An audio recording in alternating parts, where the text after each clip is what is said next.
réfugiés de façon légitime en Irak depuis des années sont maintenant devenus des criminels sous le gouvernement d'Irak d'Al-Maliki.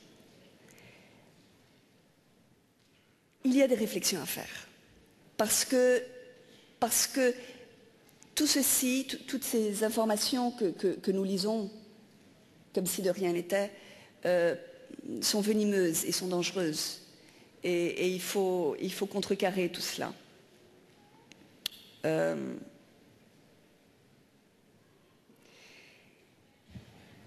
Quand on essaie d'entamer une campagne de dénigrement,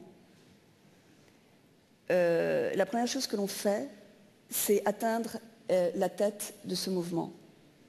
Et j'ai fait l'investigation un petit peu pour être sûre de ce que j'allais dire, sur la façon dont ont été traités dans le monde, historiquement, des leaders d'opposition. J'en prends un, pas du tout par hasard, mais parce que nous l'aimons et qu'il est pour nous tous un symbole, Nelson Mandela. Nelson Mandela, qui évidemment a été en prison, qui lui a aussi connu l'arbitraire, était accusé par ses opposants politiques d'être un clown et d'être fou. Et lorsque nous révisons l'historique d'hommes comme par exemple Gandhi ou Bolivar, par exemple, en Amérique latine, nous voyons toujours que la façon de les diminuer, de faire face à eux, à leur grandeur d'esprit, de résistance, c'est de les toucher dans l'intimité de leur personne. Ce monsieur George Rogan a voulu se moquer de Madame Rajavi d'une façon que je trouve indigne et insoutenable. Il a dit que c'était une femme qui avait construit un culte autour d'elle, que c'était qu'elle se prenait pour une reine. Ne vous inquiétez pas, on a dit la même chose de moi. Donc je sais très bien que malheureusement, quand on attaque les femmes, il y a certains mots qui reviennent. Ce genre de mots sur la condition, sur la façon de résister revient. C'est pour ça que peut-être cela me touche et je m'indigne et je n'accepte pas. Il disait notamment, ce jeune...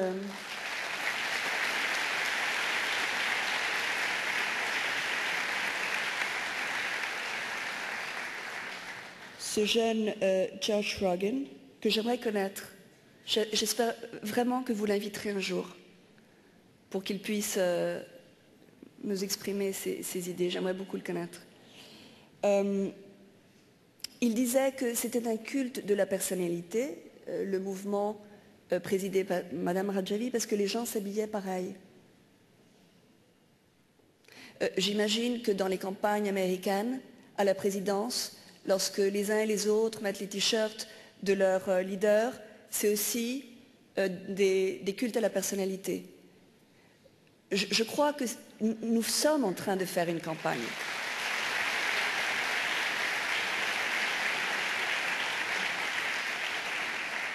Nous sommes en train de faire une campagne et s'il faut nous habiller pareil pour qu'on nous écoute, eh bien habillons-nous pareil. Il y a des choses dont nous ne devons pas avoir peur. Mais il y a aussi dans tout cela d'autres idées qui me rendent mal à l'aise.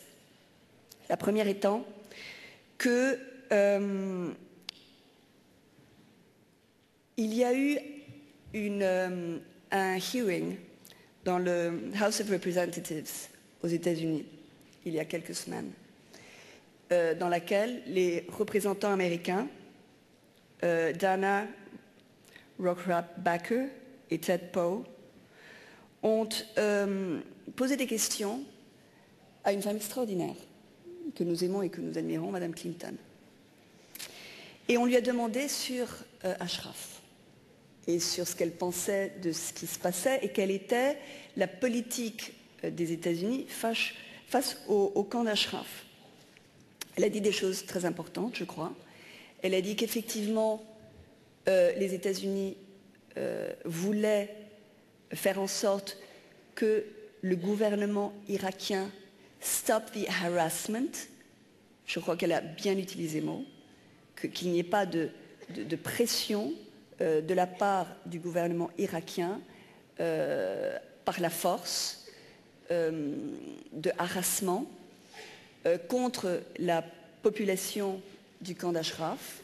Elle voulait aussi être sûre que l'ONU, à travers le haut-commissaire aux Nations Unies pour les réfugiés, allait prendre en compte le cas des réfugiés et faire en sorte de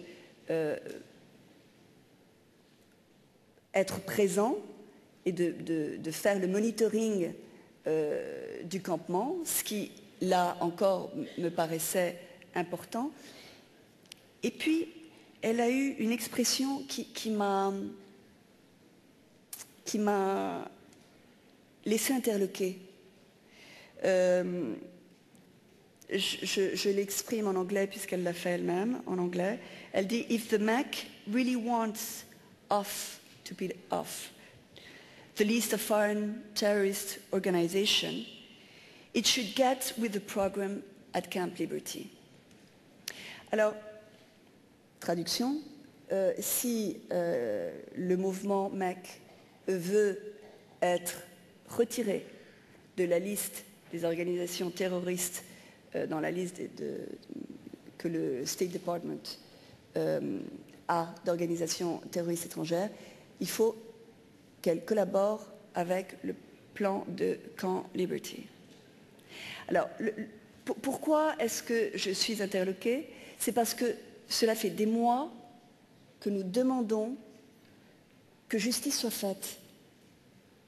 Le mouvement de Madame Rajavi n'est pas une organisation terroriste.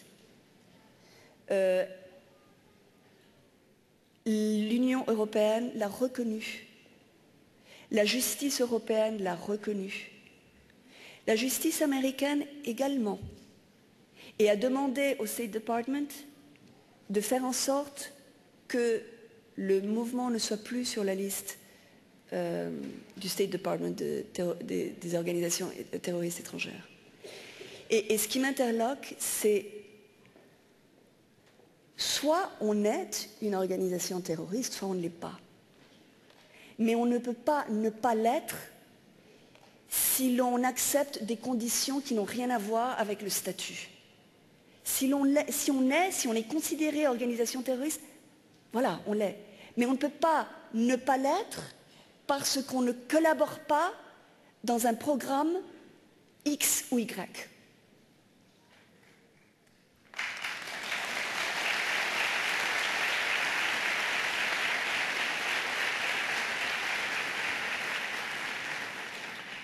Et je voulais insister sur ce point parce que dans ma réflexion, qui est une réflexion de beaucoup d'années, d'être observatrice de la souffrance dans mon pays et dans beaucoup d'autres pays, il y a quelque chose qui pour moi est devenu absolument fondamental, c'est de ne pas agir en fonction d'intérêts. Nous devons construire un monde dans lequel nous agissons en fonction de principes et non pas en fonction d'intérêts. C'est parce que nous agissons en fonction de principes que nous pouvons être aujourd'hui ici, que nous pouvons nous battre pour d'autres dans le monde. Il y a eu, dans cette même dernière semaine, une déclaration de la Maison-Blanche. La Maison-Blanche faisant une déclaration après l'élection en Russie de M. Poutine. Et dans cette déclaration, il faisait mention de la crise en Syrie. Et les mots utilisés par la Maison-Blanche étaient « Nous sommes inquiets parce que nous voyons que le gouvernement russe est en train d'armer le régime brutal de Bachar al-Assad ». Est-ce que la Maison-Blanche ne voit pas que, ici, dans ce mouvement, c'est la même cause que contre le régime dictatorial de Bachar el-Assad?